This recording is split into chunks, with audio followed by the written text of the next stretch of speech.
नमस्कार, मी सिद्धेश ताकवले आणि आपण पाहताय जय महाराष्ट्र बुलेटिन मध्ये आपल्या सगळ्यांचं स्वागत। या बुलेटिन मध्ये आपण घेत असतो आतापर्यंतच्या 3 बातम्यांचा सखोल आढावा, सखोल विश्लेषणासोबत। बुलेटिनच्या सुरुवातीलाच बातमी अर्थातच शिरूर मधल्या बिबट्या संदर्भातली। शिरूर तालुक्यामध्ये बिबट्याच्या हल्ल्यामध्ये अनेकांना आपले प्राण गमवावे लागलेत। अवघ्या 15 दिवसांमध्ये 2 लहान मुलांसह ज्येष्ठ महिलेचा सुद्धा बिबट्याच्या हल्ल्यामध्ये मृत्यू झाल्याने नागरिक संतप्त झालेत। या बिबट्याला जेरबंद करावं या मागणीसाठी स्थानिकांनी आंदोलन केलं। अखेर शिरूर परिसरामध्ये बिबट्याला जेरबंद करण्यात आलंय। मात्र स्थानिक अजून सुद्धा आंदोलनाच्या पवित्र्यामध्ये आहेत। जोपर्यंत जिल्हाधिकारी आणि वनमंत्री घटनास्थळी येत नाहीत तोपर्यंत हे आंदोलन सुरू ठेवण्यात येणार आहे। तर दुसरी बातमी आहे त्रिभाषा सूत्रासंदर्भातली। महायुती आता अक्षरशः या त्रिभाषा सूत्रावरून आता तोंडावर पडलेली आहे। त्रिभाषा सूत्र अंमलबजावणी नकोच आहे अशी शिफारस महायुती सरकारने गठीत केलेल्या या नरेंद्र जाधव समितीने केलेली आहे। 5वी पासूनच हिंदी शिकवा असं नरेंद्र जाधव यांनी म्हटलंय। महायुती सरकारने सर्व शाळांमध्ये हिंदी भाषेचं शिक्षण इयत्ता 1ली पासून सक्तीचं करण्याचा निर्णय घेतला होता। या हिंदी सक्तीला कडाडून विरोध दर्शवला गेलेला आहे।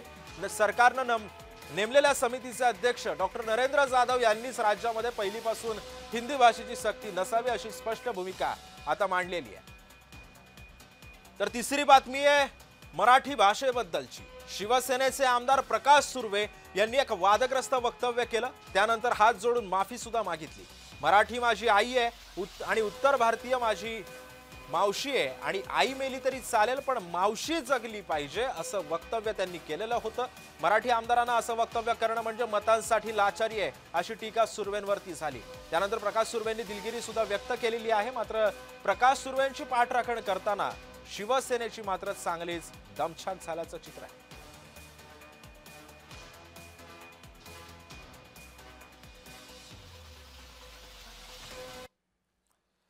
आणि बुलेटिनच्या सुरुवातीलाच आपण पाहणार आहोत शिरूर मधली पहिली बातमी। शिरूर मध्ये अक्षरशः बिबट्याने हैदोस घातलाय। या बिबट्याच्या हल्ल्यामध्ये अनेकांनी आपले प्राण गमावलेले आहेत। अवघ्या 15 दिवसांमध्ये 2 लहान मुलांसह ज्येष्ठ महिलेचा सुद्धा बिबट्याच्या हल्ल्यामध्ये मृत्यू झालाय।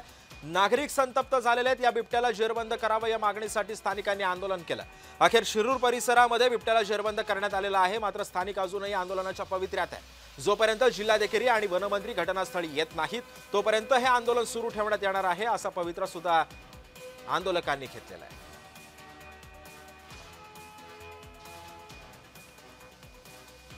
आणि याच आंदोलनासंदर्भातला आणि एकंदरीत या परिस्थितीचा आढावा घेतलाय आमचे प्रतिनिधी अमोल दरेकर यांनी।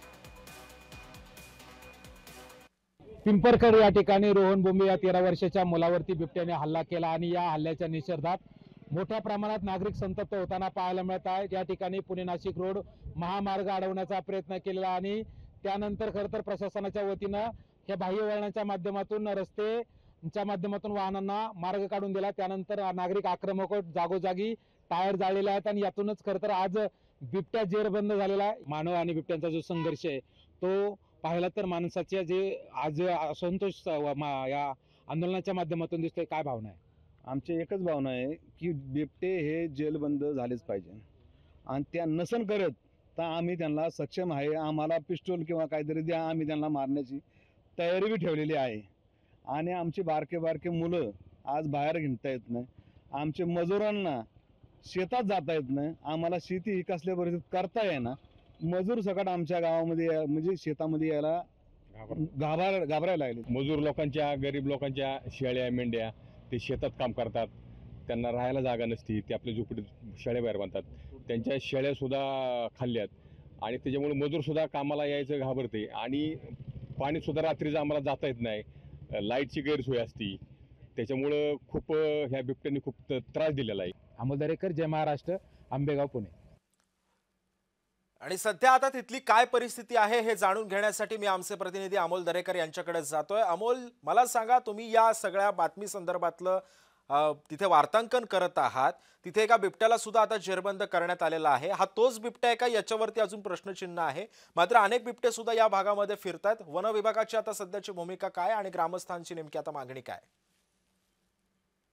नक्कीच सिद्धेश, आपण पाहतोय की या ठिकाणी मोठ्या प्रमाणात जे बिबटे आहेत ते खरं तर यांचा वावर आहे।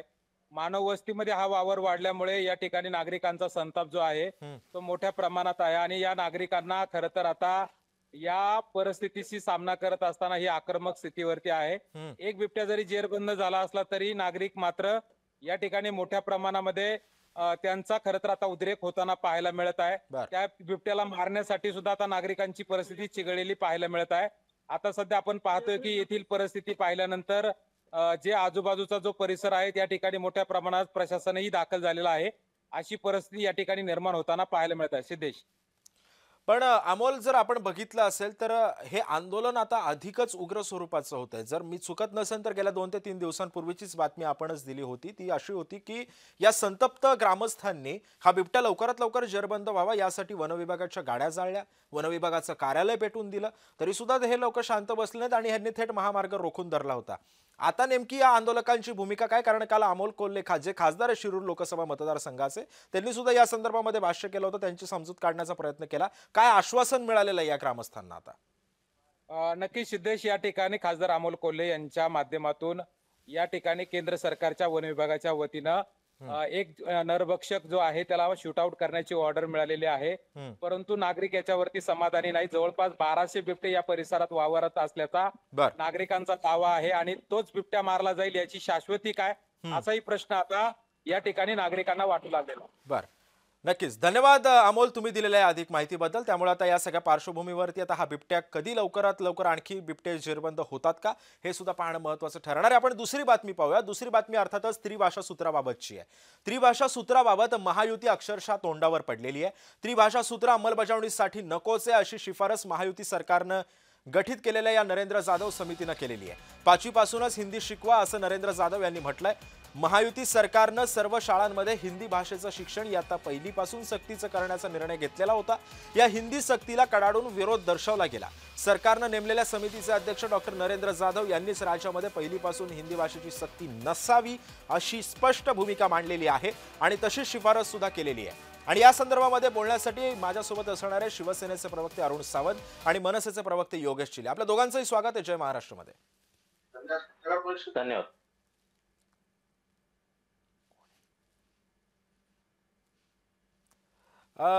माझा पहिला प्रश्न अरुणजी तुम्हाला आहे. अरुणजी, मला सांगा, महायुतीनंच या सगळ्या संदर्भातली मागणी लावून धरलेली होती, मात्र आता त्रिभाषा सूत्रावरून आता जर महायुतीच आता तोंडावर पडल्याची चिन्ह आहे, आपण काय सांगाल या संदर्भात? महायुती तोंडावर पडण्याचा प्रश्नच येत नाही सिद्धेशजी. जे जनतेला हवं आहे, जे नागरिकांना हवं आहे ते देण्याचा प्रयत्न नेहमीच महायुतीच्या सरकारने केलेले आहे. त्यातलाच हा एक प्रकार आहे. जे महायुती सरकारनेच ही कमिटी नेमली आदरणीय नरेंद्र जाधवजी यांच्या अध्यक्षतेखाली आणि त्यांनी प्रत्येक विभागावरती जाऊन तेथील जनतेची, शिक्षकांची, विद्यार्थ्यांची संपूर्ण माहिती घेऊन त्यानुसार एका निर्णयाप्रती आता ते पोहोचलेले आहेत.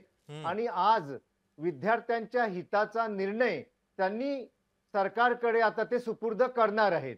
त्यानंतर सरकार जे विद्यार्थ्यांच्या हिताचं आहे, जनतेच्या हिताचं आहे, पालकांच्या हिताचं आहे तेच करणार आहे. सरकारने कधीही जनतेच्या विरोधात किंवा पालकांच्या पण विरोधात अरुणजी, पण हिंदीची सक्ती पहिलीपासूनच का? कारण या ज्या पहिलीच्या विद्यार्थ्यांना किमान त्यांच्यामध्ये अजून भाषा ही अजून माहीत पण नसते बऱ्याचशा विद्यार्थ्यांना, त्यांच्यावरती आपण हा सगळा बोजवारा टाकतोय आणि मराठी अजून त्यांना धड नीट बोलता येत नाहीये, तर त्याच्यामध्ये हिंदीची भाषा ऍड करतो. हे असं नाही वाटत सक्ती केली जाते कुठेतरी? सिद्धेशजी, अजून त्याचा अंतिम निर्णय व्हायचा आहे. आदरणीय नरेंद्र जाधव हे जो काही आपला अहवाल देतील त्याच्यानंतर कॅबिनेटमध्ये त्या निर्णयावरती शिक्कामोर्तब केलं जाईल. इंग्रजी आणि मराठी हीच भाषा पहिलीपासून शिकवली जाईल 5वी पर्यंत. जो काय निर्णय होईल तो काही काळातच कळेलच. अजून असा निर्णय घेण्यात आलेला नाही की हिंदी सुद्धा सक्तीची झालेली आहे. तेव्हा आपण वाट पाहणं हेच उत्तम असेल. बर, मी आता मनसेचे प्रवक्ते योगेश चिले यांच्याकडे येतोय. योगेशजी, तुम्ही आता अरुण सावंतांचं म्हणणं ऐकलं असेल. त्यांनी असं सांगितलं की वाट पाहणं आता आपल्या हातामध्ये आहे, अजून पण ठोस निर्णय आलेला नाहीये. आपण या सगळ्या प्रकरणाकडे आपण कसं पाहताय, आपण काय विश्लेषण कराल? नाही, अरुणजी विसरतायत की या संदर्भातला GR सरकारने काढलेला आहे. हा GR काढल्यानंतर सुद्धा अनेक शाळांमध्ये आजही पहिलीपासून हिंदी शिकवली जाते, त्याच्या परीक्षा घेतल्या जात आहेत.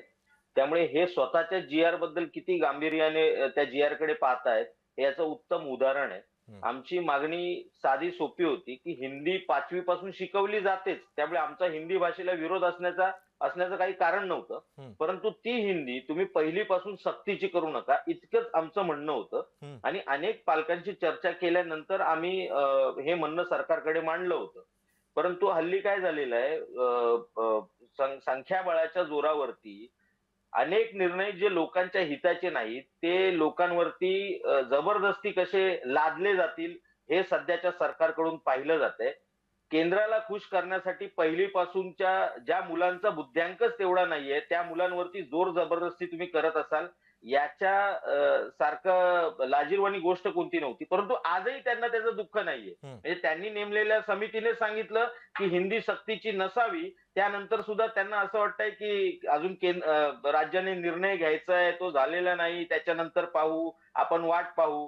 कुठेतरी दिलगिरी व्यक्त करा जे काही तुम्ही केलात त्याबद्दल. अरुणजी, आपण योगेश शिलेंचं म्हणणं ऐकलं असेल. ते असं म्हणतात की तुम्ही पाठराखण करता या सगळ्या संदर्भामध्ये, तुम्ही दिलगिरी व्यक्त करायला पाहिजे असं म्हणतात ते. योगेश चिलेजी यांचं ज्ञान थोडंसं कमी पडत आहे. पहा, वेळोवेळी सरकारने जनतेशी सल्ला मसलत करूनच प्रत्येक निर्णय घेतलेले आहेत.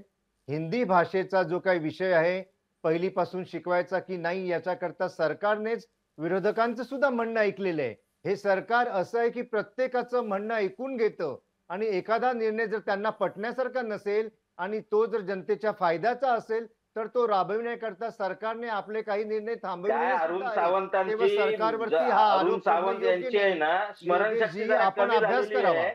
मुख्यमंत्री योगेशजी, इतका लोकांचा विरोध झाल्यानंतर सुद्धा मुख्यमंत्री यांचे मुजोरपणे आणि माजल्यासारखे बोलत होते की आम्ही हिंदी सक्तीची करणारच. तुम्ही काय सांगताय आणि कोणाची अक्कल काढताय तुम्ही? तुमची अक्कल आम्ही बघितली काल. तुमचे मंत्री काय, तुमचे आमदार काय बोलतायत ते. मराठी भाषा पण मी नेहमी त्याच्यावरही पाहिजे. बोलतो. तुमच्या योगेश, आमदारांचं अति मत आहे. शहाणपणाच्या गोष्टी तू आम्हाला योगेशजी, आपण त्या मुद्द्यावरती भाषा- येणारच आहोत. आपण त्या मुद्द्यावरती येणारच आहोत. मात्र या त्रिभाषा सूत्रासंदर्भातला जो मुद्दा आहे, अरुणजी तुम्ही कंप्लीट करा, मी नंतर लगेच योगेश शिलेंकडे जातोय. बोला. जे योगेश चिले सभ्यतेची भाषा करत आहे त्यांनी स्वतःच्या शब्दावर अगोदर प्रभुत्व गाजवावं आणि मग मुख्यमंत्र्यांच्या विरोधात बोलावं. सरकारने अरे कोणताही तुम्ही- निर्णय तुम्ही- घेतलेला तुम्ही दुसऱ्याची नाहीये. अक्कल काढणार. सरकार तुम्ही हा खूप शहाणे निर्णय आहेत घेऊ का? पाहत होती, तुमच्या परंतु सरकारमध्ये दीड जेव्हा शहाणे विरोध बसलेले झाला आहेत. विरोधकांचा आणि आणि त्यांना आवरा. जनतेमधून त्यांची भाषा जेव्हा आवरा, उद्रेक तुमची झाला स्वतःची तेव्हा भाषा आवरा. सरकारने या गोष्टीचा ज्यावेळी अभ्यास आपण डिबेटला करण्याकरता बसतो, कमिटी नेमली चर्चेला बसतो, आणि या त्यावेळी कमिटीचा समोरच्याचा जसा सन्मान निर्णय राखायचा येईल असतो. तोच एवढा साधा निर्णय अरुण सावंत सरकार तुम्हाला मार्फत कळत नाही घेतला का? जाईल. उगीच रेटा जे काही विरोधक करत आहेत स्वतः नाही, ते नाही, क्रेडिट भाषेचं प्रभुत्व घेण्याकरता पहिले हे तुम्ही चुकीचं शिकणं आहे. गरजेचं आहे. तुम्ही शब्द चुकीचा वापरला त्याच्यानंतर माझे शब्द बदललेत ना. ते हा जो मान अगोदर आहे ना आपण तुम्हाला बोलला आहात, सत्तेत बसून तो अगोदर पहिला आपण आवरा. बोलला आहात. तुम्ही ही रीळ परत फिरवा आणि बघा, ऐका काय बोलात ते, कोण अगोदर पुन्हा बोलला. बघा, माझा एकही शब्द ठीक आहे, हा पुढे बोला. संविधानाला सोडून पुढची नव्हता. बाजू मांडा तुमची. त्यामुळे तुमचं जे काय दुसऱ्याची ते बोला. अक्कल दुसऱ्याला अक्कल योगेशजी, नाही असं आता दाखवू अरुण नका. सावंत यांनी जे काही ज्या काही प्रकारांवरती जो काही प्रकाश टाकलेला आहे, जे काही भाष्य त्यांनी केलेलं आहे, आपण या सगळ्या त्यांनी दिलेल्या या वक्तव्यासंदर्भामध्ये आपण काय विश्लेषण कराल? नाही, माझं पुन्हा आमचं स्पष्ट मत आहे की हिंदी ही 5वी पासून आहे आपल्याकडे. तिची सक्ती करायची आवश्यकता नाही. हिंदी इथे सर्वांना येते. आपली भाषा मराठी आहे. तुम्हाला सक्ती करायची आहे ना तर सीबीएसई शाळांमध्ये अजूनही मराठी शिकवली जात नाही. तिथे का नाही तुम्ही सक्ती करत आहेत? आजही तिथे त्या शाळांमध्ये मराठीचा अपमान केला जातो. परंतु यांचं सरकार त्या शाळांना साधा दम नाही देऊ शकत. तर हे काय मराठी लोकांचं प्रतिनिधित्व करणार? मराठी लोकांचं प्रतिनिधित्व करायला कुठेतरी महायुती कमी पडते असं अरुण सावंत योगेश शिलेजी म्हणतायत. या सगळ्या पार्श्वभूमीवरती आपल्याकडे यायचंच आहे. मात्र एक मोठी बातमी येते, ती बातमी घेऊन मी तुमच्याकडे येतोय. ती बातमी अर्थातच स्थानिक स्वराज्य संस्थांच्या निवडणुकांसंदर्भातली आहे. स्थानिक निवडणुकांना आता अखेर मुहूर्त मिळालेला आहे. राज्य निवडणूक आयोगाकडून आज घोषणा होण्याची शक्यता आहे. राजकीय वर्तुळामध्ये वेगानं आता हालचालींना वेग आलेला आहे. तुंबलेल्या स्थानिक निवडणुका या 3 टप्प्यांमध्ये होणार का, हे सुद्धा आता पाहणं महत्त्वाचं ठरणार आहे. आज तारखा जाहीर होऊ शकतात. नेमक्या किती तारखेला या निवडणुका होतील आणि किती टप्प्यांमध्ये हे मतदान होईल हे सुद्धा पाहणं महत्त्वाचं ठरणार आहे. त्यामुळे स्थानिक स्वराज्य संस्थांच्या निवडणुकांच्या तारखा या आज जाहीर होण्याची शक्यता आहे. निवडणूक आयोगाची आज एक पत्रकार परिषद पार पडेल. या पत्रकार परिषदेमधून नेमका या तारखा कधी जाहीर होतात, या निवडणुका सुद्धा किती टप्प्यांमध्ये होतात हे सुद्धा पाहणं महत्त्वाचं ठरणार आहे.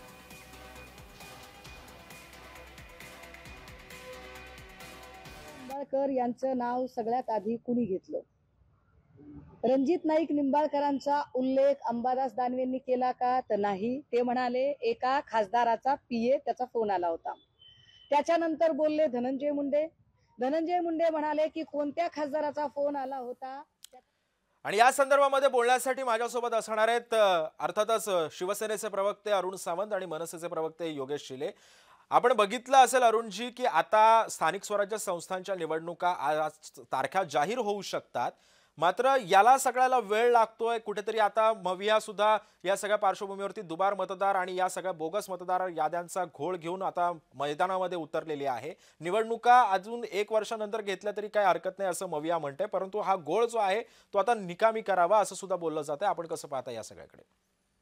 सिद्धेशजी, ही अतिशय चांगली गोष्ट आहे लोकशाहीच्या दृष्टीने आणि खास करून विरोधकांच्या दृष्टीने ही अतिशय चांगले. विरोधकांनी याचं अगोदर स्वागत केलं पाहिजे, कारण गेले 2-3 वर्षांपासून हेच विरोधक, मनसे म्हणा, उभाटा म्हणा, काँग्रेस म्हणा किंवा इतर म्हणा, सर्वजण बोंबाबोंब करत होते की हिम्मत असेल तर निवडणुका घेऊन दाखवा, हिम्मत असेल तर निवडणुका घेऊन दाखवा. आणि आज अखेर तो क्षण आलेला आहे आणि हे पळकुटे माघार घेत आहेत. हे म्हणतात की निवडणुका घ्यायच्या नाहीत, निवडणुका घ्यायच्या नाहीत. 1 वर्ष पुढे ढकला, 6 महिने पुढे ढकला. अरे तुम्ही काय खेळ चालवलाय काय? निवडणुका लोकशाहीचा एक मोठा उत्सव असतो आणि त्याला तुम्ही पोरखेळासारखं म्हणता की निवडणुका अगोदर घ्या, आता म्हणता नका घेऊ. परंतु चांगली गोष्ट झालेली, स्थानिक स्वराज्य संस्थांच्या निवडणुका ह्या कार्यकर्त्यांच्या निवडणुका असतात आणि आज कार्यकर्त्यांचा तो उत्सव साजरा करण्याची वेळ आलेली. मी या गोष्टीचं स्वागत करतो. मी आता हाच मुद्दा घेऊन योगेश शिले तुमच्याकडे येतोय. आता अरुण सावंत म्हणाले की आधीच तुम्ही म्हणत होता की निवडणुका लवकर घ्या, निवडणुका घ्यायला एवढा वेळ का लावता. तर मी जर चुकत नसेल तर उद्धव ठाकरे सुद्धा स्वतः म्हणाले होते की या स्थानिक स्वराज्य संस्थांच्या निवडणुका घ्यायला एवढा का वेळ लावताय. मात्र हे असं असताना सुद्धा आता नेमका मतदार याद्यांचा घोळ पुन्हा एकदा आता तुमच्या लक्षात येतो. हे कुठेतरी मिसबॅलन्स होतंय असं नाही वाटत आहे तुम्हाला? नाही, असं वाटत नाही. याचं कारण असं आहे की तुम्ही बघा 2019 लोकसभा ते 2024 लोकसभेपर्यंत जी मतदारांची संख्या वाढली ही फक्त 10 लाख आहे 5 वर्षामध्ये. आणि लोकसभेला जसा यांना धक्का बसला, यांना कळलं आपण हरतोय, यांनी त्या मतदार याद्यांमध्ये गोंधळ घातला आणि पुढच्या 6 महिन्यांमध्ये फक्त लोकसभा ते विधानसभा या 6 महिन्यांमध्ये 50 लाख मतदार वाढलेले आहेत. एवढे मतदार कधी 6 महिन्यात वाढतात का हो? त्याच्यानंतर ज्यावेळी आम्ही मतदार याद्या चेक करायला सुरुवात केली तर आम्हाला धक्का बसायला लागला की या मतदार याद्यांवरती आता जर आपण विधानसभा लढवायला गेलो तर आपल्याला फटका पडेल. परंतु त्यावेळी आक्षेप घेणं शक्य नव्हतं, वेळ निघून गेली होती म्हणून आम्ही थांबलो. विधानसभेनंतर मात्र आम्ही हा आक्षेप घेतलेला आहे. आता इतक्या मोठ्या प्रमाणावर ज्यावेळी तुम्हाला धांदली कळते, म्हणजे कुठे स्वच्छतागृहांमध्येच नावं नोंदवलेली आहेत, कुठे कमिशनरच्या घरावरतीच नावं नोंदवलेली आहेत, कुठे रस्त्यावरती नावं नोंदवली आहेत. माझ्याकडे अशा मतदार याद्या आहेत जिथे फक्त पनवेल लिहिलंय आणि कोणत्याच घराला 400 ते 500 घरांना घर क्रमांकच नाहीये, पत्ताच नाहीये. कुठून शोधायचे हे मतदार? त्यामुळे अशा मतदार याद्या घेऊन जर स्थानिक स्वराज्य संस्थांच्या निवडणुका झाल्या तर त्याचा निश्चितच लोकशाहीला फटका पडेल. उमेदवारांना सोडून द्या, लोकशाहीला फटका पडेल. यांच्यासारखे चुकीचे उमेदवार निवडून येतील ज्यांना मराठी भाषेचा अजिबात अभिमान नाहीये, ज्यांना स्थानिकांच्या भूमिपुत्रांच्या संवेदनांचा अजिबात जे विचार करत नाहीत, अशी माणसं पुन्हा या चुकीच्या मतदार याद्यांवर निवडून येतील. योगेशजी, ते तुम्हाला पळकुटे म्हणतायत. अरुण सावंतांनी आता जाता जाता एक मुद्दा कंप्लीट केला. ते असं म्हणाले की आता हे पळकुटे झालेले आहेत, यांनीच आधी सांगितलं की निवडणुका लवकर घ्या आणि आता निवडणुका जाहीर होण्याची वेळ आली तेव्हा हे सगळे मागे पळतात. यांची धांदली लक्षात आली नव्हती ना. हे इतका मोठा या प्रमाणामध्ये यांचा दर्जा घसरेल, या प्रमाणामध्ये हे खाली जातील निवडणुका जिंकण्यासाठी, असा विचार आम्ही केला नव्हता ना. महाराष्ट्राचे जे राजकारण हे आपण सुसंस्कृत राजकारण संपूर्ण देशामध्ये आपण ते दाखवतो. परंतु हे आल्यापासून ज्या पद्धतीने ते राजकारण ढासळलेलं आहे, त्याचा स्तर ढासळलेला आहे. त्यामुळे कुठेतरी असं वाटतंय जोपर्यंत मतदार याद्या स्वच्छ होत नाहीत तोपर्यंत निवडणुका न घेणं योग्य आहे. या ना तुम्ही मग बॅलेट पेपरवरती, मतदार याद्या स्वच्छ करा, बॅलेट पेपरवर या. एकदा काय तो निर्णय होऊन जाऊ दे, एकदा नाही तर तुम्ही जिंकाल किंवा आम्ही जिंकू, परंतु हा प्रश्न कायमचा निकाली निघून जाईल ना. बर, योगेश चिलेजी असं म्हणतात अरुणजी की बॅलेट पेपरवर निवडणुका घ्या, जे काय आहे ते आपण अवघं काही चित्र आहे ते महाराष्ट्रासमोर स्पष्ट होईल. त्यांचं असं म्हणणं आहे की हा सगळा घोळ साफ करा आणि थेट मैदानामध्ये उतरा. आपण कसं पाहता त्यांच्या या वक्तव्याकडे? सिद्धेशजी, योगेश चिले हे बालिश वक्तव्य करत आहेत. जे काही ते आरोप करत आहेत ते पूर्णपणे निराधार आरोप आहेत. आता ते असं म्हणत आहेत मी माझी जे वाट काही बदलली तर तुला तुम्हाला काय इथून जी काय पळावं भाषा लागेल. वापरायची ती वापरा तुम्ही चिले, तुम्हाला तुम्हाला पळावं कोणी लागेल. रोखलं नाहीये. तुमच्या मगरूर मुख्यमंत्र्याला पण आवरणार नाही आम्ही भाषा जर सोडली आम्ही तर. शांत राहा, तुमच्या शांत राहा. माजलेल्या हवेतल्या गोष्टी उपमुख्यमंत्र्यांना सुद्धा तोंडातल्या आम्ही आवरणार नाही भाषा सोडली उगीच तर. तोंडातून वाफ बाहेर भाषेचा काढू नका. स्तर- शांत राहा, भाषेचा स्तर शांत राहा. पडायला ऐका, देऊ नका. जनता, मी पुन्हा महाराष्ट्राची सांगतोय, जनता भाषेचा तुम्हाला स्तर ऐकत आहे. पडायला द्यायचं नाही. मला तुम्ही माझे दीड विचार शहाणे मांडू असाल तर देत. तुमच्या घरात, चिले, तुमच्या चिले पक्षामध्ये शांत राहा. तुमचा दीड चिले शहाणे शांत पण राहा. आम्हाला सांगायचं नाही ते. तुमचे जे काही विचार आहेत ते मांडा तुम्ही. हे धमक्या आम्हाला देऊ दीड नका शहाणे तुम्ही. पण आम्हाला ही सांगू नका. दादागिरीची गोष्टी भाषेचा खूप स्तर झाल्या नीट तुमच्या. ठेवा. योगेशजी धमक्या योगेशजी देण्याच्या आणि गोष्टी अरुणजी चालू तुमचा आहेत. तुमचा मुद्दा काय तो कंप्लीट करा, तुमचा मुद्दा पूर्ण करा. भाषा कोण कसे वापरतंय हे आपण बघूयात पुढच्या भागामध्ये, परंतु आता तुमचा जो काय मुद्दा आहे तो आधी पूर्ण करा. मी लगेच योगेश चिलेजी तुमच्याकडे येतोय.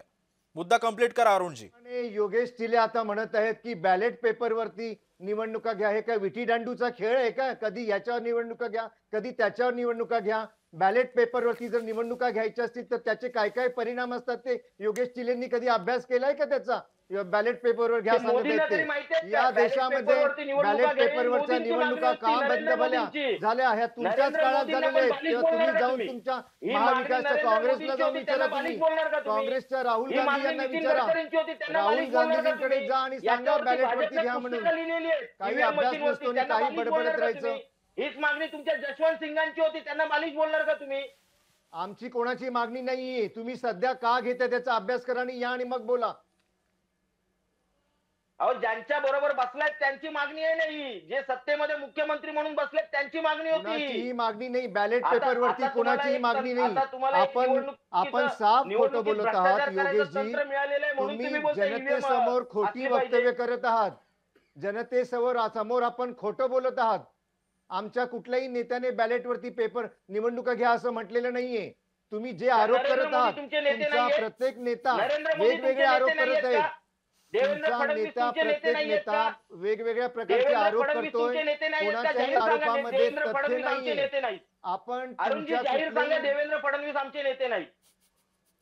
देवेंद्र फडणवीस या राज्याचे मुख्यमंत्री आहेत. भारतीय जनता पार्टीचे तुमचे ते नेते नेते आहेत की आहेत. नाही? आमचे नरेंद्र नेते मोदी एकनाथ तुमचे शिंदेजी नेते आहेत आहेत. की नाही? आमचे नरेंद्र मोदी नेते तुमचे नेते आहेत की आदरणीय नाही? एकनाथ शिंदे आहेत.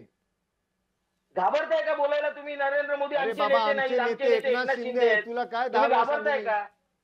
अरुण तुला सावंत, एकदा तुम्ही सांगितलं घाबरताय का? मी. नरेंद्र मोदी तुमचे नेते योगेशजी, नाहीयेत बोलायला? योगेशजी, एकनाथ एवढं शिंदेजी एवढं हे दिल्लीला आमचे घाबरताय तुम्ही? इतकं कर्तबगार केंद्राला नेते आहेत घाबरताय? आणि ते तुम्हा सर्वांना नरेंद्र पुरून मोदी उरलेले आहेत तुमचे आणि नेते पुरून आहेत की नाही उरतील. एवढं सांगा.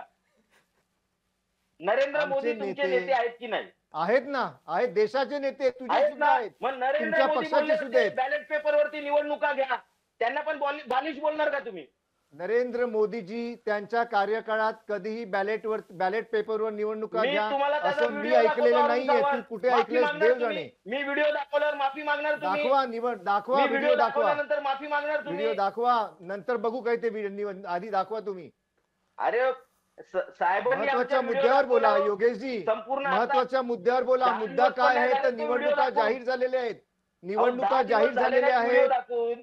स्थानिक उगाच स्वराज्य माफी संस्थांच्या मागावी लागेल, निवडणुका नको त्याचं जाहीर समर्थन झालेल्या आहेत करताय. आणि मनसे तुम्हाला खास मी करून जुने मनसे व्हिडिओ आज काढून दाखवले नाही, ते प्रवक्ता म्हणून पळपुटेपणाची बसणार भूमिका नाही अदा तुम्ही. करत आहे. तुमचे सर्व नेते जे जे महाविकास बोलले त्याचे सगळे व्हिडिओ काढून दाखवले, प्रवक्ता महाविकास म्हणून बसणार नाही आघाडीमध्ये अरुणजी तुम्ही. सर्वात पळण्याची भाषा जर कोण करत असेल तर ते मनसे करत आणि मला या गोष्टीचं दुःख ते आम्ही वाटतं बघितलं की ना, तुम्ही मनसे तुमचा सारखा पक्ष सोडून पक्ष पळाले. आज तुम्ही आम्हाला काय निवडणुकांपासून सांगताय? मागे का जात आहे? अहो, का पक्ष पळत सोडून आहे पळालेले निवडणुकीपासून तुम्ही आम्हाला सांगताय का हिम्मत पळ- ठेवा, पळायचं लढा कसं ते? तुम्ही जनतेमध्ये योगेशजी आणि अरुणजी, मी तुम्हाला थोडंसं थांबवतो. मंत्री चंद्रशेखर बावनकुळे सध्या बोलतायत. आपण कुठेच जाऊ नका. मी पुन्हा एकदा तुमच्याकडे येणार आहे. आता आपण मंत्री चंद्रशेखर बावनकुळे काय बोलतायत सध्या त्याकडे जाऊया.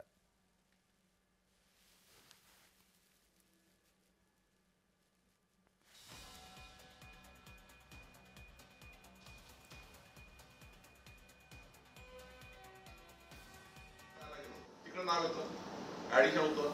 मग तिकडं दुसरीकडे राहायला गेलो की आता किरायाने घर घेतलं, तिकडे ऍडिशन होतं.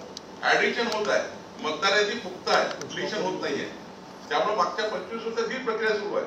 मदर रोड वाढतोय, रोजच्या रोज ऍडिशन होत आहे. पण जुनं जिथं आपण राहतो तिथे डिलिशन होत नाहीये. त्यामुळे मूळ प्रॉब्लेम आहे. म्हणून या ठिकाणी खरं तर लोकसभेच्या निवडणुकीला हीच परिस्थिती होती. लोकसभेची ऍडिशन डिलिशन नाही, ऍडिशन फार नाहीये. आणि मग ती त्याची आता आपल्याला निवडणुकीमध्ये प्रभाग व्हायचे ते तुकडे होणार आहेत त्या मतदारांचे. त्यामुळं आशिष शेलारने म्हटलेलं खरं आहे माझ्याकडे पुरावे आहेत. कामठीमध्ये तर आज तुम्ही एका बुथवर ते मुस्लिम बुथ असतील त्या ठिकाणी 10,000 20 नावं त्या ठिकाणी दुबार आहेत. एकाच व्यक्तीचे 4 नाव 5 नाव दुबार आहेत. ती मालेगावची परिस्थिती आहे. तीच त्या ठिकाणी सिल्लोडमध्ये आहे. म्हणजे आम्ही हे म्हणायचं का मग की ज्या ठिकाणी मला ऑब्जेक्शन घ्यायचे नाही, तुमच्या ऑब्जेक्शन एकतरी नाव आलं का? तुम्ही एक हिंदू धर्मियाचे नाव काढले, मागासवर्गीयाचे नाव काढले, टार्गेटेड कोण आहे तुमच्या मागासवर्गीय आणि त्या ठिकाणी हिंदू धर्माचे लोक. आणि मग त्या ठिकाणी तुम्ही मुस्लिम परिवारामध्ये त्या ठिकाणी मुस्लिम मतामध्ये असं होतं त्या ठिकाणी तुम्ही बोलत नाही, कारण तुम्हाला मतं पाहिजे आहे. या राज्यातली सर्वच मतदारांनी स्क्रॅप करण्याची गरज आहे. या राज्यातली सर्वच मतदारांना SIR मध्ये घ्यायची गरज आहे. आणि त्यामुळे मला वाटतं की पूर्ण राज्यच त्या ठिकाणी ते यादी स्क्रॅप करणार आहे. म्हणजे निवडणूक आयोगाने हे घेतलं पाहिजे लवकर या ठिकाणी. आणि ते आता तरी मला माहिती आहे की बाकी राज्यामध्ये SIR का लागू झाला की तिथे सर्वच निवडणुका संपलेल्या. लोकसभेनंतर विधानसभा झाल्या, विधानसभेनंतर पंचायत झाल्या, पंचायत नंतर कुठल्या निवडणुका शिल्लक नाही. म्हणून मी पुन्हा एकदा अरुणजी आणि योगेशजी तुमच्याकडे येतोय. अरुणजी, काल आशिष शेलारांनी एक पत्रकार परिषद घेतली. या पत्रकार परिषदेमधून त्यांनी अनेक मुद्द्यांना हात घातला. म्हणजे जे महाविकास आघाडीनं जे काही मुद्दे धरून या सगळ्या बोगस मतदार याद्यांचा जो काही पर्दाफाश केलेला होता त्यालाच धरून हा विषय होता. मात्र काही पुरावे सुद्धा त्यांनी, म्हणजे एकंदरीत उद्धव ठाकरेंनी सुद्धा काल सांगितलं की आशिष शेलारांनी एक प्रकारे मान्य केलंय की बाबा खरंच बोगस मतदार आहेत आणि या सगळ्यामधून नेमक्या या बोगस मतदार याद्या समोर आलेल्या आहेत. आपण कसं पाहता या सगळ्या पत्रकार परिषदांकडे? सिद्धेशजी पहा, ज्याप्रमाणे आशिष शेलारजी यांनी सांगितले त्याप्रमाणे आम्ही तर अगोदरपासूनच सांगतो आहोत की काही प्रमाणामध्ये या निवडणूक याद्यांमध्ये अनेक प्रकारच्या त्रुटी आहेत. कोणाचे ऍड्रेस नीट नाहीत, कोणाचे फोटो नाहीत, वय कमी आहे, जास्त आहे, तर काही ठिकाणी दुबार मतदार सुद्धा आहेत. परंतु हे काही आज गेल्या 2-3 वर्षामध्ये घडलेला प्रकार नाही, तर स्वतंत्र मिळाल्यापासून तेव्हापासूनच्या ह्या त्रुटी ज्या चालत आलेल्या आहेत त्या कधीतरी आता पूर्णपणे साफ झाल्या पाहिजेत, याच्याबद्दल वाद नाही. परंतु विरोधक ज्याप्रमाणे आरडाओरड करत आहेत ते निवडणुकीला घाबरलेले असल्यामुळेच करत आहेत. हे सगळ्या जनतेला कळलंय.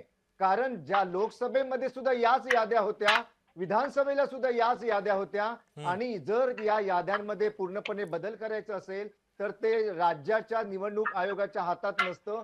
तुम्हाला भारत निवडणूक आयोगाकडेच जावं लागतं, न्याय मिळवावा लागतो. आणि भारत निवडणूक आयोग पुढील काळामध्ये या याद्या संपूर्णपणे 100% स्वच्छ करते का हे आपल्याला पाहावं लागेल. पण तरी सुद्धा माझा असा अंदाज आहे, अभ्यास आहे की कोणतीही यादी किंवा कोणत्याही याद्या या 100% कधीच साफ होऊ शकत नाहीत. त्याच्यामध्ये त्रुटी, कारण शेवटी माणूसच हे काम करत असतो आणि निवडणूक आयोगाकडे स्वतःची अशी स्वतंत्र यंत्रणा नसते. अरुणजी, मी तुम्हाला थोडंसं थांबवतो. भाजपचे नेते आमदार प्रवीण दरेकर सध्या आपल्या सोबत आहेत. प्रवीणजी, आपण पाहतोय की सध्या निवडणुकांच्या तारखा आज जाहीर होण्याची शक्यता आहे.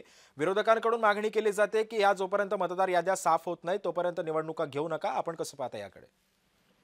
विरोधकांचा रडीचं नाव सुरू आहे. त्यांना या ठिकाणी जनतेचा कौल आजच लक्षात आलाय आणि त्याच्यामुळे जर निवडणुकींना या परिस्थितीत सामोरं गेलो तर आपला पुरता धोवा उडणार आहे याची पूर्ण खात्री त्यांना झालेली आहे. आणि मग आता त्या ठिकाणी कशावर खापर फोडायचं, तर निवडणूक आयोगांच्या सदोष यादीवर खापर फोडायचं. माझं असं सांगणं आहे की दुबार मतदार आजच होतंय का, यादीत आजच आलंय का, तर त्याचं उत्तर नाहीये. यादीत दोष नव्हते का, तर प्रत्येक यादीमध्ये आतापर्यंत झालेल्या 50 वर्षाचा इतिहास काढला तर यादीमध्ये कमी जास्त प्रमाणात त्या ठिकाणी तांत्रिक चुका, डबल नावं अशा गोष्टी होतच होत्या. त्यावर उपाय होत नव्हते का, ते 100% होत होते. तक्रार दाखल केली, पुरावा दिला तर ती नावं डिलीट होत होती. एखादं नाव राहिलं, आपण त्या ठिकाणी तो फॉर्म भरला, नावं ऍड होत होती. आता या विषयाचं उजागर मोठ्या प्रमाणावर झाला आणि विरोधी पक्षांनी या विषयाचं राजकारण त्या ठिकाणी केलं, म्हणून हा विषय त्या ठिकाणी ऐरणीवर आलेला आहे.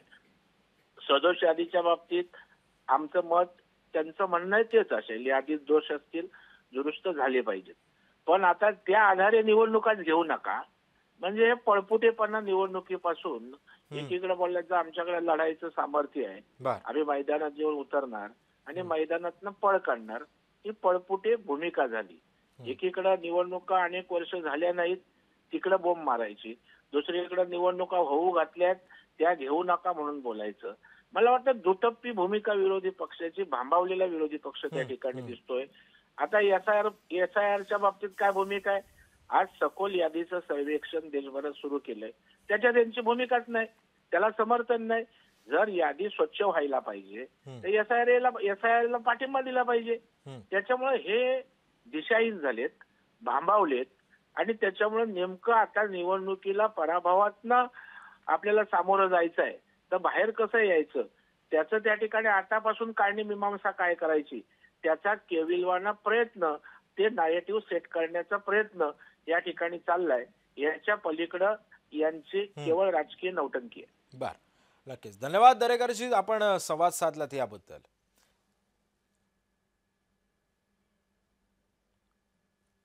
त्यानंतर एक मोठी बातमी आहे. स्थानिक निवडणुकांना अखेर मुहूर्त मिळालेला आहे. तुंबलेल्या स्थानिक निवडणुका या 3 टप्प्यात होणार असल्याची सुद्धा माहिती मिळते. आज निवडणुकांच्या तारखा या जाहीर होण्याची शक्यता आहे. राज्य निवडणूक आयोगाकडून आज या तारखांची घोषणा केली जाऊ शकते. किती टप्प्यांमध्ये ही निवडणुका होईल हे सुद्धा पाहणं महत्त्वाचं ठरणार आहे. राजकीय वर्तुळामध्ये वेगानं आता हालचाली घडायला सुरुवात झाली आहे. आज निवडणूक आयोगाची एक पत्रकार परिषद पार पडणार आहे. या पत्रकार परिषदेमधून या स्थानिक निवडणुकांच्या तारखा ज्या आहेत त्या जाहीर होण्याची शक्यता आहे. या संदर्भामध्ये अधिक माहिती घेण्यासाठी आमचे प्रतिनिधी मनोज दाळकर सध्या आपल्या सोबत आहेत. मनोज, नेमक्या आज किती टप्प्यांमध्ये या निवडणुका होऊ शकतात आणि साधारण किती वाजता या पत्रकार परिषदेला सुरुवात होईल? नक्कीच सिद्धेश, आज महत्त्वाची पत्रकार परिषद ही पार पडणार आहे. राज्य निवडणूक आयोगाकडून ही पत्रकार परिषद घेण्यात येणार आहे आणि आपण बघतो स्थानिक स्वराज्य संस्थांच्या निवडणुका या गेल्या मागील भरपूर वर्षापासून रखडलेल्या आहेत आणि त्यानंतर आपण बघतो सर्वोच्च न्यायालयाने आदेश देखील दिलेले होते की 4 महिन्याच्या आतमध्ये या स्थानिक स्वराज्य संस्थांच्या निवडणुका घ्या आणि त्यानंतर हालचालीला देखील सुरुवात झालेली होती आणि त्यानंतर आज राज्य निवडणूक आयोग ही पत्रकार परिषद घेत आहे. राज्य निवडणूक आयोगाचे आयुक्त दिनेश वाघमारे ही पत्रकार परिषद घेणार आहेत. सायंकाळी 4 वाजता आपण मध्ये या पत्रकाराला संबोधित सुरुवात होणार आहे. जिमखाना येथे ही पत्रकार परिषद होणार आणि या पत्रकार परिषदेमध्ये स्थानिक स्वराज्य संस्थांच्या निवडणुकीबाबत आपण मध्ये घोषणा केली जाणार आहे आणि ही आपण मध्ये स्थानिक स्वराज्य संस्थांच्या निवडणुका किती टप्प्यामध्ये होणार आणि याच्या तारखा काय आहेत या ठिकाणी या डिक्लेअर होणार असल्याची माहिती या ठिकाणी मिळते. त्यामुळे ही महत्त्वाची पत्रकार परिषद मानली जाते कारण की विरोधक हे सातत्याने टीका करत आहेत आणि त्यावरती आपण बघतो ही पत्रकार परिषद अत्यंत महत्त्वाची आहे कारण की ही किती टप्प्यामध्ये स्थानिक स्वराज्य संस्थांच्या निवडणुका होतात आणि याच्या तारखा काय आहेत या ठिकाणी समोर येणार. कारण की आपण या ठिकाणी बघितलं तर गेल्या काही वर्षापासून ह्या स्थानिक स्वराज्य संस्थांच्या निवडणुका ह्या रखडलेल्या आहेत आणि त्यामुळे आपण बघतो ह्या निवडणुका अद्याप नक्कीच मनोज, त्यामुळे या सगळ्या पार्श्वभूमीवरती आता नेमकं निवडणूक आयोग किती तारखा आणि किती टप्प्यांमध्ये ही निवडणूक जाहीर करते हे सुद्धा पाहणं महत्त्वाचं ठरणार आहे. एक मोठी बातमी अजून एक आलेली आहे. सध्याच्याच मतदार याद्यांवरच निवडणुका होणार आहेत. मनसे आणि मविया आता काय करणार याकडे सध्या सर्वांचंच लक्ष लागलेलं आहे. मनसे आणि मविया आता नेमकं काय करणार हे सुद्धा पाहणं महत्त्वाचं ठरणार आहे कारण ज्या मतदार याद्या आत्ता आहेत याच मतदार याद्यांवर निवडणुका होणार आहेत. आणि या संदर्भामध्ये बोलण्यासाठी मी पुन्हा एकदा अरुण सावंत आणि योगेश शिलेजी यांच्याकडे येणार आहे. मी आता योगेश शिलेजी तुमच्याकडे येतोय. आत्ताच ही बातमी आलेली आहे की मतदार याद्या ज्या आत्ताच्या मतदार याद्या आहेत त्यांच्यावरतीच या निवडणुका होणार असल्याचं आता बोललं जातंय. आपण आता कशा पद्धतीने भूमिका घेणार आहात आणि आपला पक्ष आणि मविया नेमकं आता काय पुढचं धोरण आखू शकतं? पुढचं धोरण तर वरिष्ठ नेते बसून ठरवतील, परंतु आम्ही आधीच जाहीर केलेलं आहे. आम्ही सर्व मतदार याद्यांचा सर्वे केलेला आहे. त्याच्यात बोगस कोण कोण आहेत त्यांच्या नावांवरती आम्ही टिक करून ठेवलेले आहे. हे बोगस मतदार जर तिथे मतदानाला आले तर जाताना येताना तिथे येतील, पण मतदान करून परत कसे जातील ते आम्ही बघू. एक दोघांना ज्यावेळी धडा मिळेल बोगस मतदानाचा त्यावेळी तो मेसेज बरोबर सगळीकडे जाणार आहे. योगेशजी, तुमचा मुद्दा हा सर्वप्रथम हाच मुद्दा राज ठाकरेंनी सुद्धा त्या आपल्या भाषणातून त्यांनी दाखवलेला होता. मी अरुणजी तुमच्याकडे येतोय. आता योगेश शिलेजी यांनी सांगितलेलं आहे की जर बोगस मतदार जर मतदान बूथवरती दिसला तो मतदान करून जर पुन्हा परत आला तर तो परत कसा जाईल याच्याकडे आम्ही बघू. आपण कसं पाहता या सगळ्या इशाऱ्याकडे? कसं आहे सिद्धेशजी, लोकशाहीमध्ये आपण वावरत असताना अशी ठोकशाहीची भाषा करणं योग्य नाही. मनसेने आता तरी सुधारलं पाहिजे.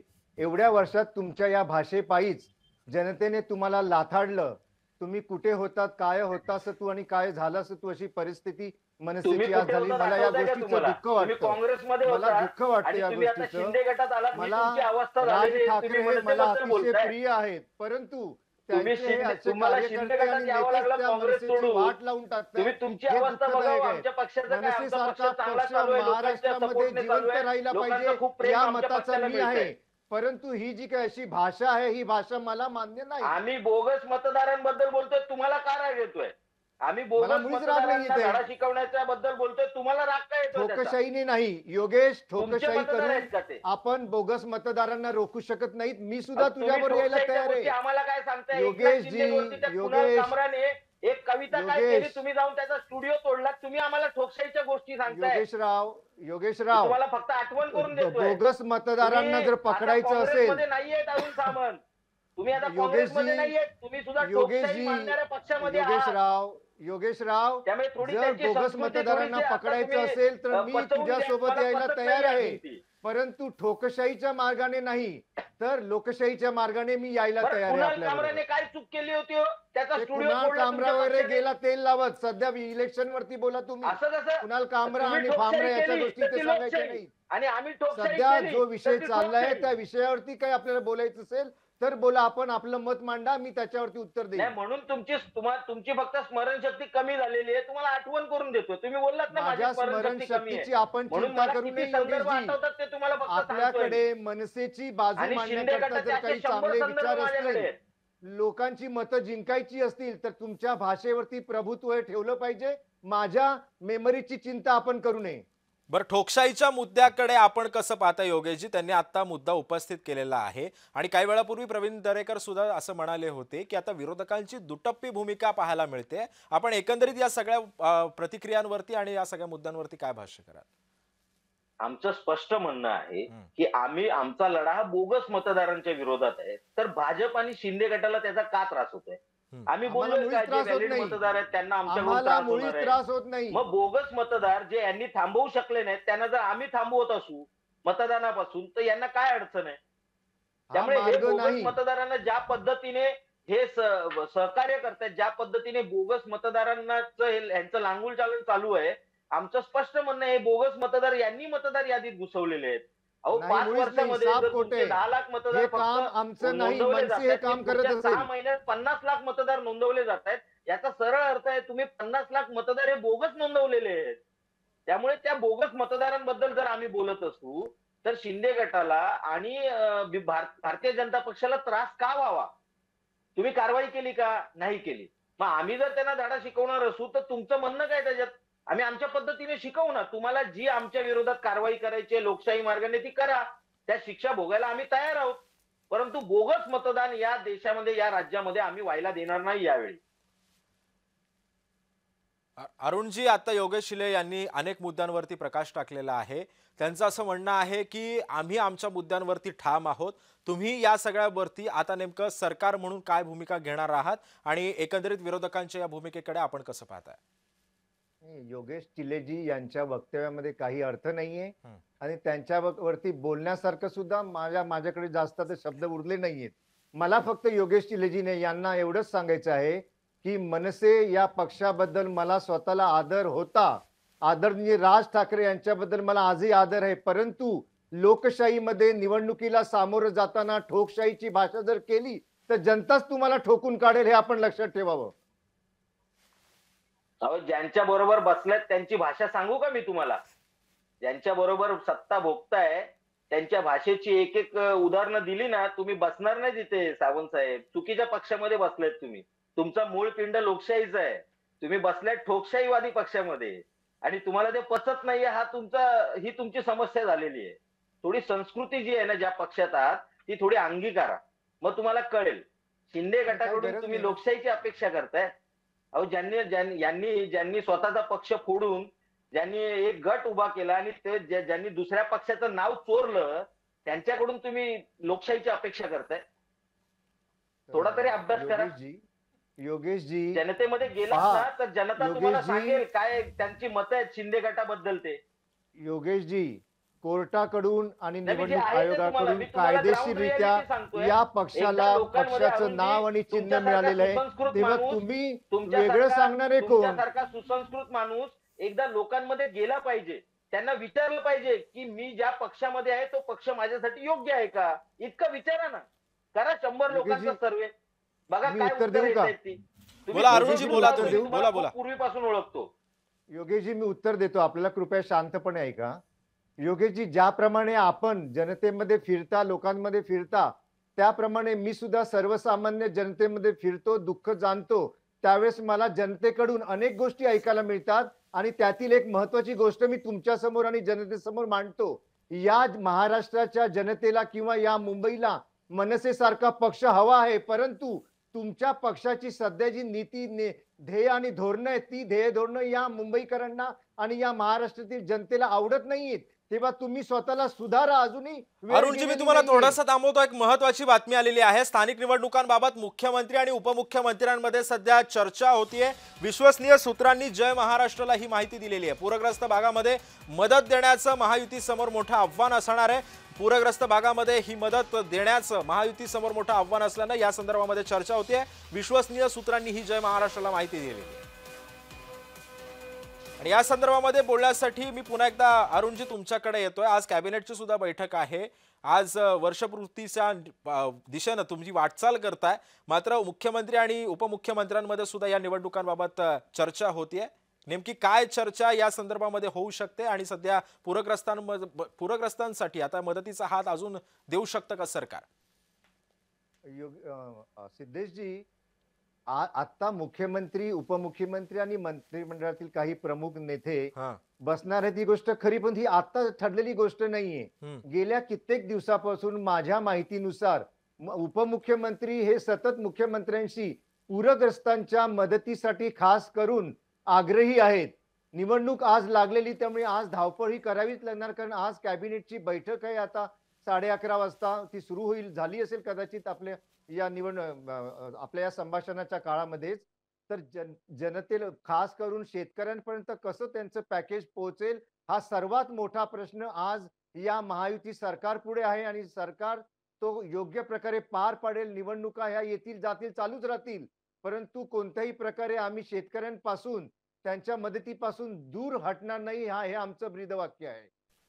बर, मी हाच मुद्दा घेऊन योगेशजी तुमच्याकडे येतोय. त्यांनी असं सांगितलंय की आम्ही या मुद्द्याला धरून मागे हटणार नाही आहोत. आम्ही शेतकऱ्यांच्या दृष्टीनं, शेतकऱ्यांना पुढच्या भविष्यासाठी हे सरकार चांगलंच मदत करेल.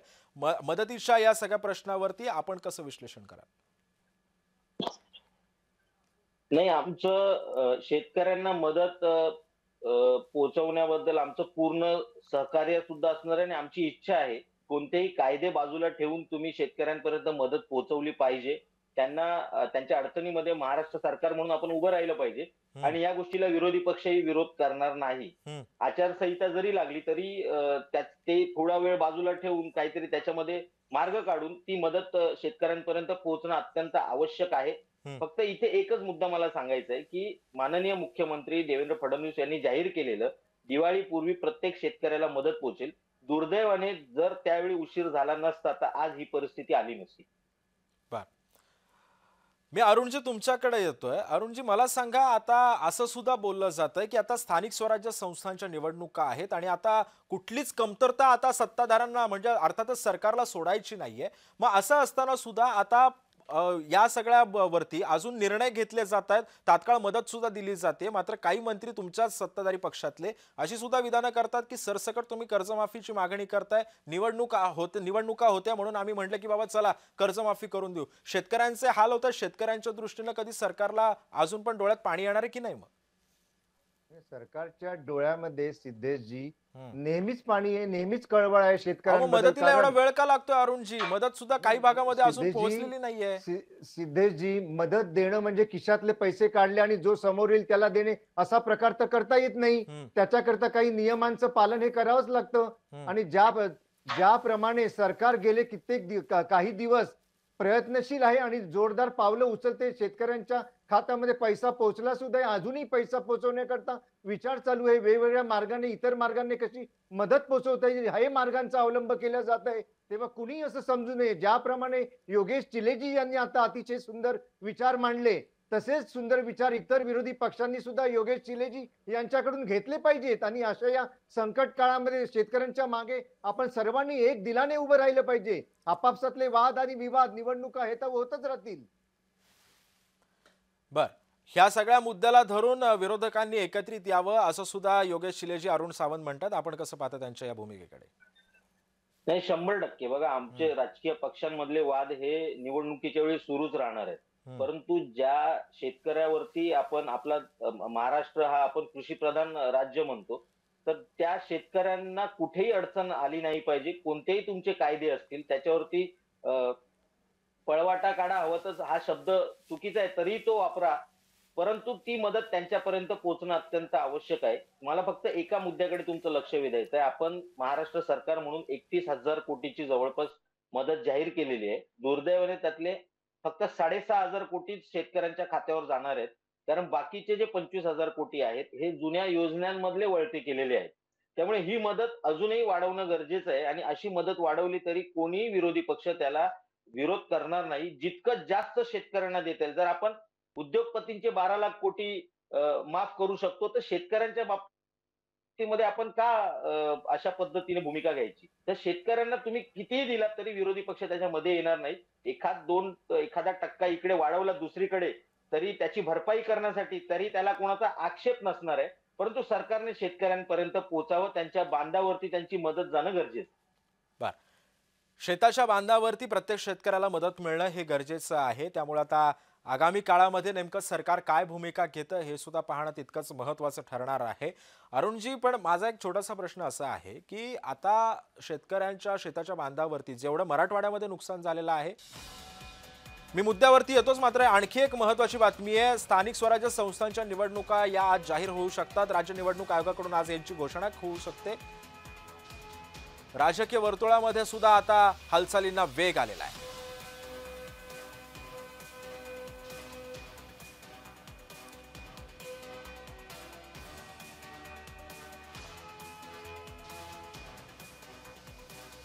आणि या संदर्भामध्ये अमित साटम नेमकं काय म्हणतायत पाहूया.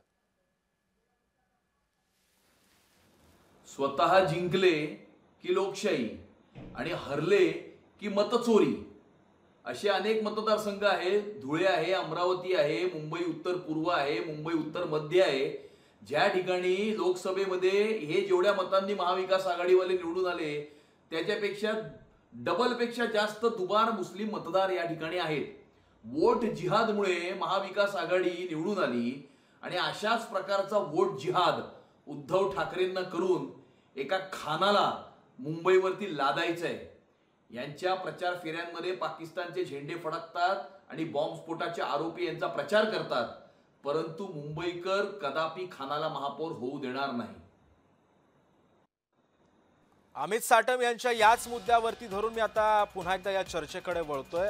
अरुणजी, आपण मगाशीच्या शेतकऱ्यांच्या मुद्द्याकडे मी येईनच, मात्र आणखी एक अमित साटम यांनी दावा केलेला आहे.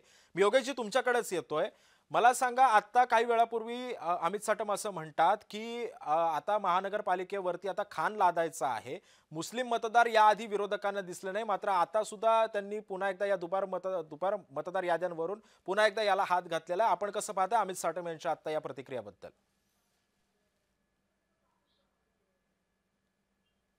हॅलो, हा योगेशजी बोला, तुमचा आवाज येतोय. माझा आवाज येतो तुम्हाला? मी बोलतो, परंतु मला निघायचंय कारण माझी सिडकोमध्ये बैठक आहे.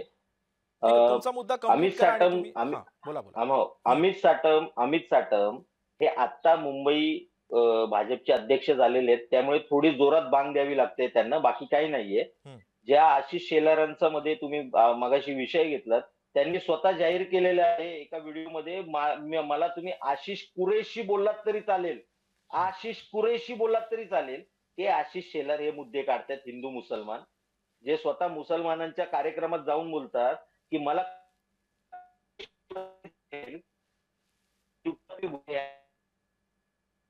निवडणुका लढवतात, ते RSS राष्ट्रीय मुस्लिम मंच चालवतं, ते यांना चालतंय. तिथे यांचा आक्षेप नसतो. त्यामुळे आणि कसले हिंदुत्ववादी हो हे, जे किरण रिजिजू स्वतः एका चॅनल समोर येऊन बोलतात एका सार्वजनिक कार्यक्रमामध्ये की मी गोमांस खातो, कोण माझं काय करताय बघू द्या. अजूनही ते मंत्रिपदावरती आहेत, 3 टर्म मंत्री आहेत ते. हे हिंदुत्ववादी आहेत का? त्यामुळे ह्यांनी दुसऱ्यांना हिंदू मुस्लिम, आम्ही हिंदुत्ववादी, तुम्ही इस्लाम दार्जिने वगैरे या गोष्टी शिकवायच्या नाहीत. यांचं किती तोंड काळं झालेलं आहे ना. हे हिंदू पूर्ण मुस्लिम कार्ड या भारताला निवडणुकीमध्ये माहिती आहे. खेळलं जाते असा थेट आरोप तुम्ही करताय? हा? हिंदू मुस्लिम कार्ड हे आता येत्या निवडणुकीमध्ये खेळलं जातंय का असं तुम्ही आरोप करताय? 100% लोकांमध्ये जे आम्ही सांगतोय त्या गोष्टीला लोकांची मान्यता आहे. लोक बोलायला लागलेली आहेत आता. त्यामुळे हिंदू मुस्लिम कार्ड, अहो काय हा मुद्दा आहे का की मुसलमानांची नावं सांगितली नाहीत, हिंदूंची नावं सांगितली? आमचं म्हणणं काय होतं, मतदार यादीत जेवढे दुबार मतदार आहेत ते सर्व काढा. ते हिंदू असू देत, मुसलमान असू देत, ख्रिश्चन. आम्ही धर्माचं नाव घेतलं का? त्याच्यात त्यांना धर्म पण दिसला आणि जात पण दिसला. ही यांची विचार. वाजपेयीवादी भाजपाचे नाहीत, हे नरेंद्र मोदीवादी भाजपाई आहेत. त्यामुळे यांची विचारसरणी अशी. योगेशजी, काही तांत्रिक कारणामुळे आपला आवाज आमच्यापर्यंत पोहोचत नाहीये व्यवस्थित. मी अरुणजी तुमच्याकडे येतोय हाच मुद्दा घेऊन. कुठेतरी आता योगेशजी असं म्हणाले होते की या सगळ्या पार्श्वभूमीवरती आधी यांना दिसले नाहीत, मात्र आता दिसू लागलेले आहेत आणि हाच हिंदू मुस्लिम हा कार्ड कुठेतरी खेळण्याचा प्रयत्न केला जातोय. आपण कसं पाहता या वक्तव्याकडे? सिद्धेशजी पहा, निवडणुका जवळ आल्या की प्रत्येक पक्ष थोड्याफार प्रमाणात अशा गोष्टी करत असतं. मी या अशा गोष्टींना जास्त महत्व देत नाही. माझ्यासाठी किंवा माझ्या पक्षासाठी जास्त महत्वाचं हे आहे की लोकशाही मार्गाने जनतेची सेवा करून जनतेच्या समोर जायचंय आणि जे काम आम्ही केलं, जे काम एकनाथ शिंदेजी आणि शिवसेनेने केलं त्या कामाच्या जोरावर आम्ही मतं मागणार आहोत. आणि जनतेला जर ते पटलं तर जनता आमच्या पदरामध्ये मतदान करेल. आणि आम्ही या मुंबई महानगरपालिकेवरती आणि स्थानिक स्वराज्य संस्थांच्या निवडणुकांमध्ये महानगरपालिकांवरती भगवा झेंडा फडकवू हा आम्हाला ठाम विश्वास आहे. कारण आम्ही करून दाखवलेलं आहे. तेव्हा ह्या बाकी कोण काय म्हणतं हे यात मला पडायचं नाही. नक्कीच. अरुणजी धन्यवाद, आपण आम्हाला वेळ दिलात याबद्दल. आणि योगेशजी तुमचं सुद्धा आभार, आपण वेळात वेळ काढून आमच्यासोबत या चर्चेमध्ये सहभागी झालात त्याबद्दल. त्यामुळे आपण पाहतोय सध्या मविया मनसे आता काय करणार हे सुद्धा पाहणं महत्त्वाचं ठरणार आहे. कारण याच मतदार याद्यांवरती ही निवडणूक होणार असल्याची आता माहिती मिळते. सध्याच्या मतदार याद्यांवरच निवडणूक प्रक्रिया पार पडेल.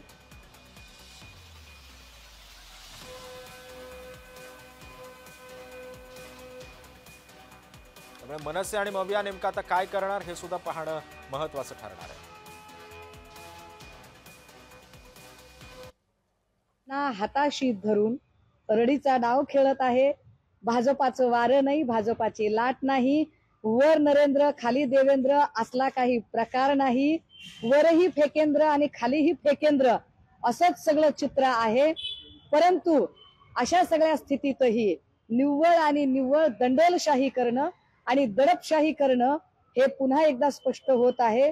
पण तरी सुद्धा आज जी निवडणूक आयोगाने जी पत्रकार परिषद घेऊन आचारसंहिता जाहीर करू पाहिलेली आहे, यावर नेमकी भूमिका काय घ्यायची या संबंधाने आम्ही आज सायंकाळी 4 वाजेपर्यंत आमची पक्ष म्हणून असणारी अधिकृत भूमिका अधिक स्पष्टपणे आणि अधिक प्रखरपणे निश्चितपणे मांडू. परवाच्या मोर्चाचा त्यामुळे मनसे आणि महाविकास आघाडीच्या भूमिकेकडे आता सध्या सर्वांचंच लक्ष लागलंय. कारण सध्याच्याच मतदार याद्यांवर निवडणुका होणार असल्याची माहिती आता सध्या मिळतेय.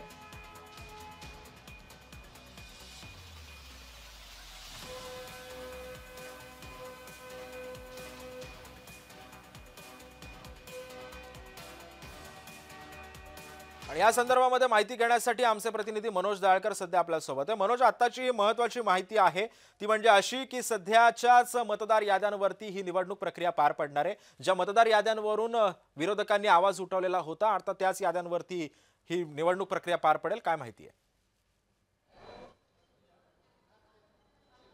नक्कीच सिद्धेश, आपण पाहिलं तर निवडणूक यादीवरून मोठ्या प्रमाणामध्ये महाविकास आघाडी यावरती टीका करत आहे. राहुल गांधी यांनी विधानसभेची निवडणूक झाली आणि विधानसभेच्या निवडणुकीमध्ये आपण पाहिलं तर महाविकास आघाडीचा पराभव झालेला होता आणि या पराभवानंतर हा पराभव मतदार यादी तसंच मतदार यादीमध्ये दोबार नावं यामुळे मोठ्या प्रमाणात घोळ झाल्याचं सांगितलं होतं आणि त्यांनी आपण पाहिलं तर व्हिडिओ देखील दाखवलेले होते आणि त्यानंतर आदित्य ठाकरे यांनी देखील आपण पाहिलं तर व्हिडिओ हे दाखवलेले होते आणि त्यानंतर सत्याचा मोर्चा हा काढण्यात आलेला होता आणि त्यामध्ये मनसे पक्ष हा देखील महाविकास आघाडीबद्दल सामील होता आणि या ठिकाणी राज ठाकरे यांच्याकडनं देखील आपण बघितलं सातत्याने टीका होत होती आणि मतदार यादीमधली नावं आणि मतदार यादीमध्ये घोटाळा हा सातत्याने महाविकास आघाडी या ठिकाणी सत्ताधाऱ्यांवरती टीका करत आहे आणि त्यावरती आता मतदार यादींची ही तीच राहणार आहे असं देखील आता एक समोर नक्कीच मनोज, त्यामुळे आता या सगळ्या पार्श्वभूमीवरती आता विरोधक नेमके काय भूमिका घेतात हे सुद्धा पाहणं महत्त्वाचं ठरणार आहे. धन्यवाद आपण दिलेल्या अधिक माहितीबद्दल.